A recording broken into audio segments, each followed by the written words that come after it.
brought the plane down for. Let's just leave that to take you live to Wellington, where the New Zealand to make their decision. Prime Minister We have is taken speaking. Let's have a 72 listen. hours. There is, though, still some detail that needs to be worked through. I want to do that, but still move as quickly as we can. Prime Minister, is it harder than you thought it was going? No, I absolutely always knew that there would be these kinds of issues to work through. I think, incredible that we've been able to bring together the information needed for the in-principle decision that's already been made. Now it's about making sure some of the details and implementation work is prepared. Will the government consider a buyback scheme? Again, these are the kinds of issues, of course, that add layers of complexity to issues around gun control, law changes and management. Of course, if you reflect on what Australia did, that was involved. Those will all be details that I'll be announcing in the very near future. So what are the... Audrey. Were the in-principle decisions, whatever they are, supported by New Zealand First? Absolutely. We are of one mind. We are absolutely united as a cabinet. But you've got the leader here. He can speak for himself. Well, this was a cabinet decision, and that, Audrey, is your total answer. Would you support a ban then on automatic weapons? Again, of course, we're not making the announcement today. You didn't hear me. You didn't hear my answer. This was a cabinet decision, and that's the total answer. Mr Peters, what's different now from when New Zealand first supported the recommendations of the Select Committee inquiry? The Select Committee, I don't think, to be clear, I'm not sure the Select Committee went down into the range of issues that have been canvassed between ourselves around issues around availability. So I'm not happy to put the question, but I don't think that was part of the Select Committee inquiring, to the best of my knowledge. Prime Minister, what can you tell us about the spike in violent and... Can I just answer that question now? Yeah, go ahead. It was rather serious.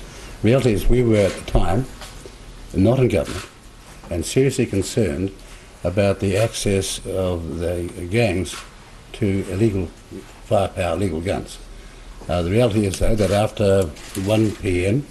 on the 15th of March, our world changed forever, and so will some of our laws.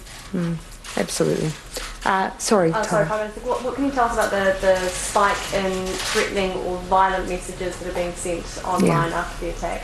Yeah, one of the horrific things that I, of course, have learned in a very short period of time around events that other countries have experienced before is that this is a trend that has occurred in regions that have experienced these kinds of horrific attacks. We are looking to the lessons that have been learned in other jurisdictions around the patterns that tend to follow, retaliatory messages, suggestions of copycat activity. These are patterns of behaviour. So our agencies are live to that. You'll see the police are taking a precautionary approach with their presence and their activities. It's also one of the reasons that we remain with a threat level of high, just to ensure that our agencies are live to some of those patterns we see internationally. How bad is it? How bad is that spike? Oh, I don't have anything that quantifies that. Certainly, our agencies are taking all information seriously. They are taking a precautionary approach.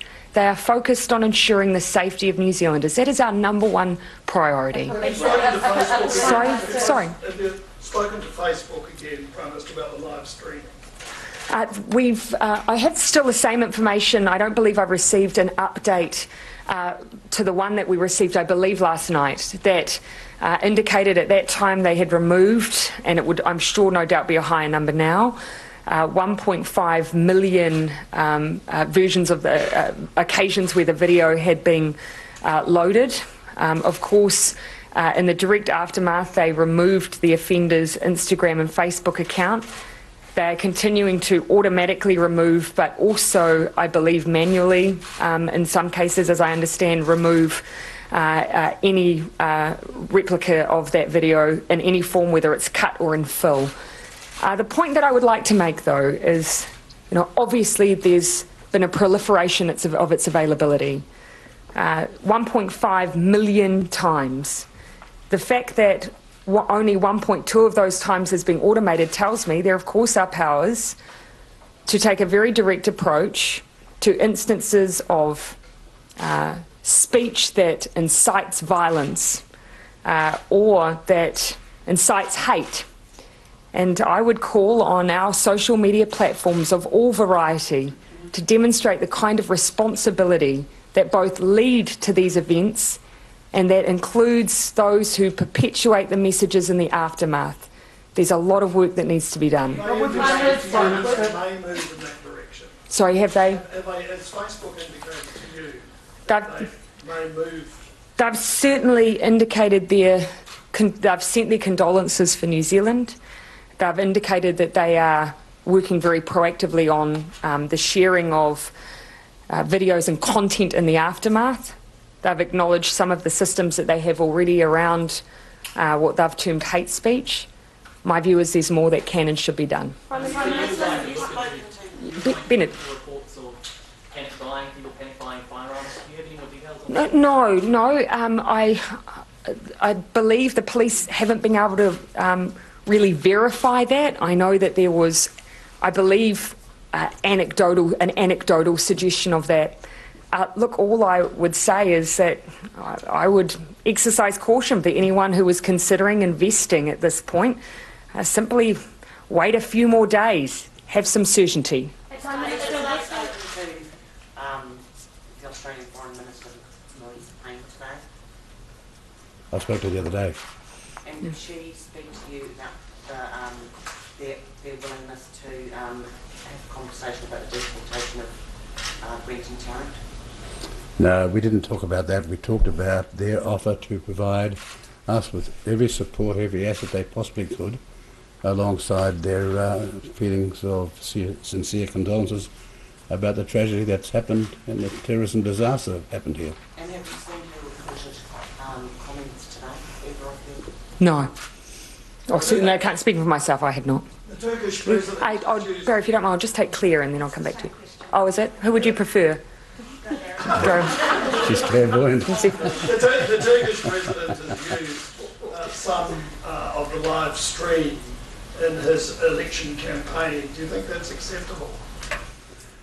Well, look, I made it very clear to Vice President Okti and Shaba Lushu, who is their foreign minister, just last night, that anything of that nature that misrepresents this country, given that this was a non-New Zealand citizen, imperils the future and safety of the New Zealand people and our people abroad, and it's totally unfair. In short, we made it very clear that we oppose terrorism, whatever its shape and form might be, and that we are for a free and open society. And we had a long dialogue on the need for any other country, or Turkey for that matter, to ensure that our country, New Zealand, was not misrepresented. We did not start or bring about this disaster, and they clearly understood that.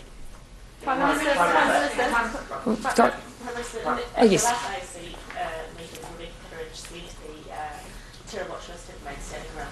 Has that changed? I haven't asked that specific question or received any alternate advice. Prime Minister, have you considered a national day of mourning in the mix of things? And also, Yes. don't you think people want to see something this Friday?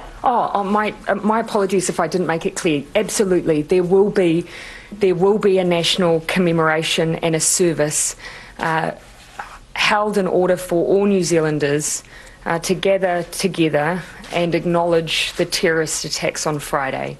That will absolutely be the case. What we want to ensure is that we allow the time and the space for families to be able to bury their loved ones, keeping in mind that some have not yet received their loved ones. And so our concern was that this Friday may not have allowed some of that process on their side to be completed. So that's the decision. That's why it will not be this week. We are looking to set a date as soon as we can. I anticipate making announcements in that regard very soon. I just also want to make sure that I talk to the community in Christchurch and particularly the Mayor and Christchurch City Council. Henry. So did Cabinet discuss at all the possibility of a moratorium on gun sales on imports while these last details are ironed out? Of course, we had a range of conversations around the implementation of our in-principle decision. I intend to make announcements on that in the very near future, And as I've said, it will be before Cabinet meets next Monday. Prime Minister, Muslim leaders have told us they've been warning the government over and over for 5 years. Yes. They felt threatened and that nothing was done. Why wasn't more done to protect the Muslim community, and how will things change? I saw those reports and specifically have asked that question of our agencies. They acknowledged that those agencies have met the individual who's made those statements, that they have in the past had conversations around a perception around there being unfair targeting, and that's been the focus on some of those conversations. They've also given me the assurance that any specific issues that have been raised, any leads, any threats, have always been followed up on. However, it's not enough for me to simply pass on the assurances of our agencies under these circumstances, and that is why Cabinet has made the decision there will be an inquiry. It will exist to look into these very issues because the public deserve answers to those questions. Just a quick follow-up. Bernard. Should there be a royal commission? Yeah, so just to be, we haven't made the specific decision around the nature of the inquiry. So there are 3 options: royal commission, public inquiry and ministerial inquiry. There's very few differences between the first two. The third one gives you a little more ability to manage timelines and a few more options around the management of classified information. But actually, as I've said, what we'll be looking at when making a decision over the nature of the inquiry is timeliness, public confidence, and dealing with classified information. Those are some factors we need to keep in mind. Actually, some of the critical elements, though, around the ability to look into these agencies exist across all 3 options. Given you're unable to come to PostCab today with an announcement of any details of the in-principle decision that you've made, you're united clearly magically, but does this suggest that there are differences at the Cabinet table? No, absolutely not. There isn't. Simply put, there's probably a reason it took Australia 12 days. I think the fact that we're here giving you now an assurance that we have made a decision as a Cabinet, we're unified. There's simply details to work through. These aren't simple areas of law. And so that's simply what we'll be taking the time to get right. Yes. Will you be seeking opposition support for what you propose? Certainly my intention is for the Minister of Police to share certainly the intent of where we are heading, the decisions that Cabinet has made, and it will be up to them whether they choose to support or not. From the indications and reporting I've seen, from the conversations I've had with the Leader of the Opposition, I imagine they will be supportive. City owner David Tickle said that he was seeking to meet with you. Have you received that request, and would you be willing to talk to him? I haven't received the request. I don't know the nature of what he would like to talk about, but I consider all requests that come to me on a range of issues. But as I say, I haven't seen it. Okay, take the last couple of questions. Do you think that Christchurch has a problem with racism? No, I think what we have to acknowledge, the Deputy Prime Minister is absolutely right. You know, in this case, the primary suspect here, the person who has been arrested for this terrorist attack, was not a citizen of New Zealand. However, that is not to say that there are not those who live in New Zealand who hold values and ideas and use language that is completely counter to what the vast majority of New Zealanders believe. And so I don't think that we can ignore that. In fact, we cannot ignore that.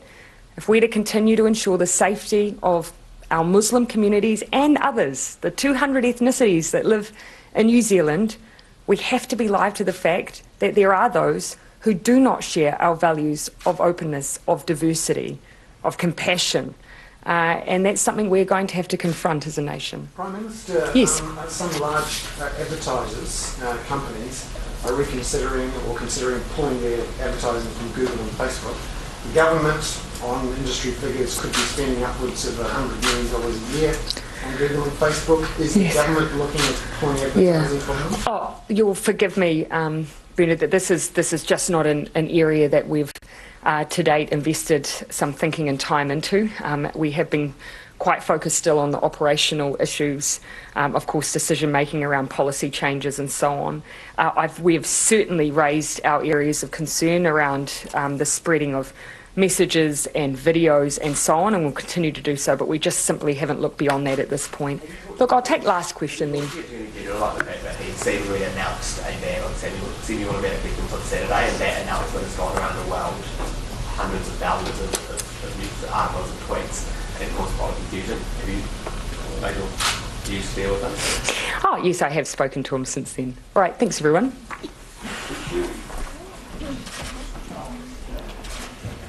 You've been watching the New Zealand Prime Minister Jacinda Ardern give her update after she met with her cabinet. She was due to meet today to talk about gun control, what the country, what her party and her government wanted to do about gun control going forward in the wake of Friday's terror.